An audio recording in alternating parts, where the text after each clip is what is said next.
Good morning and Assalamu alaikum students. How are you all? I hope you all are fine. Students, today our topic is past continuous tense. As I explained you the present continuous tense in my previous week. So let's start the this tense past continuous tense. Let's see the identification. So what is the identification of past continuous tense? This tense is used to mention an ongoing action of the past. It expresses past actions having an ongoing nature. So the action that continued for some time in past are expressed in past progressive tense. So students, this is the identification of past continuous tense. Let's see its rules. Okay, students, let's see the structure of sentence. First of all, we will see the structure of positive sentence, how to make a positive sentence. Okay, first of all, we will write the subject, then auxiliary verb, then main verb, and then object. So subject and then auxiliary verbs mean was and were. Okay, and main verbs mean present participle. Okay, with the first form of verb we will add ing. This is called present participle, and then we will write object. Okay, so let's see the example of positive structure, how to make the positive sentence in past continuous tense. So first of all we will write he was waiting for you. So students, you can see in this example, first of all we write the subject and then was or verb, and then we use present participle. Okay, with the first form of verb we add ing. Wait is the first form and we add ing with the first form of verb. It became present participle. And then in the end, for you. Okay, and the other example is he was driving his car. You were writing a letter.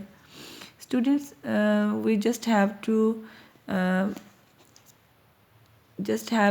learn some important points that with which subjects we will write was and were, was, and with which subjects we will choose were. So I will tell you later. Okay. Okay, students, the negative sentence, in negative sentence, this the same formula as in positive sentence, only there is an addition of not. So subject, auxiliary verb not plus main verb and plus object. Okay, subject mean he, she, it, I, we, they, and you, or any person's name. Okay, any subject. Okay, in the sentence, and then we will choose was and were according to the subject, and then in the after the helping verb we will write not, and then again present participle means with the first form of verb we will add ing, and in the end object. Let's see the example. He was not waiting for you.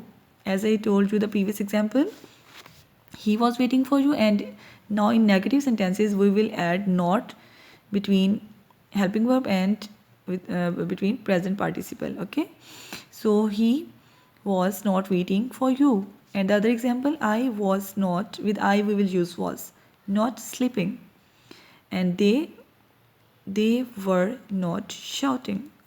These are the examples of negative sentences in past continuous tense. Okay, students, now interrogative sentences. In interrogative sentences, first of all we will write the auxiliary verb. As you already know that in interrogative sentences we always write in the sentence auxiliary verb. Okay, then subject, then main verb, and then object, and in the end very important question mark. So auxiliary verb mean was and was or were. Okay, and then subject, then present participle means with the first form of verb we will add ing, and then object, and in the end question mark. So example, let's see the examples. Was, these are the auxiliary verb, so we will use with he, she, and it. Was he coming? Come is the first form of verb, and we will add ing. Coming to his home, question mark. Was she singing a song? Were they going to their college? Again we first of all we write the auxiliary verb. Okay, and then subject, then present participle, and then object.